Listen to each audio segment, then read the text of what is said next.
করতে হবে। তবে সত্যের শক্তি কিন্তু অসাধারণ। সত্য কিন্তু স্বয়ং প্রকাশ।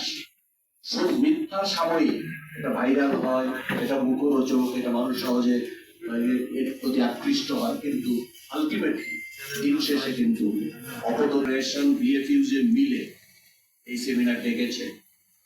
এখানে সংশ্লিষ্ট দপ্তরের মাননীয় মন্ত্রী, সম্পাদক ও অভিজ্ঞ সাংবাদিকরা থাকবেন জেনে আমি এসেছি এই আশায় যে অনেক কিছু জানতে, শুনতে ও শিখতে পারবো। কিন্তু দুঃখিত, জরুরি ভিত্তিতে একটা কাজ করে যাওয়ার আমার এই যে আকুতিটা ছিল, যেটা আমি এখানে জানবো, শুনবো, শিখবো, সেটা হলো না। আমি দুঃখ প্রকাশ করি।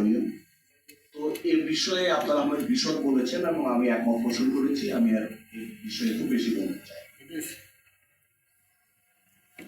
গণমাধ্যম শুধু তথ্য সংবাদের বণিক নয়, গণমাধ্যমের আরো দায়িত্ব, কর্তব্য হচ্ছে সুষ্ঠু জনমত গঠন, নাগরিকদের শিক্ষিত ও সচেতন করা এবং তাদেরকে শুদ্ধভাবে আমোদিত করা। ট্র্যাডিশনাল ও মূলধারার গণমাধ্যম, প্রিন্ট ও ইলেকট্রনিক, মূলত এই দুই পংক্তি। এর মধ্যে আছে ছাপা সংবাদপত্র, সাময়িকী এবং রেডিও, টেলিভিশন। পরে অনলাইন নিউজ পোর্টালগুলো মূলধারার গণমাধ্যম হিসেবে গণ্য হতে শুরু করেছে। তারও দুটো দিক আছে। এক, অবাধে তথ্য পাওয়ার অধিকার, এটা হচ্ছে স্বাধীনতার অন্তর্গত। আমাদেরকে অবাধে তথ্য পেতে হবে, অ্যাক্সেস টু ইনফরমেশন, এটা ফ্রি হতে রাখবে। আরেকটা হচ্ছে প্রাপ্ত তথ্য এবং মতামত নির্বিঘ্নে এবং সোজা সাপটা কথা। এবং আপনাকে বলি যে পৃথিবীর, আমরা তো গণতন্ত্রের কথা বলি, যে 2024-এ যে ইকোনমিক ইন্টেলিজেন্স ইউনিট সূচক দিয়েছে, তাতে দেখা যাচ্ছে যে আমাদের পৃথিবীর 167 দেশের মধ্যে মাত্র 20টি দেশে পূর্ণ গণতন্ত্র আছে। যে মুক্ত গণমাধ্যম দিবস, সম্মানিত সভাপতি, প্রাপ্ত সাংবাদিক,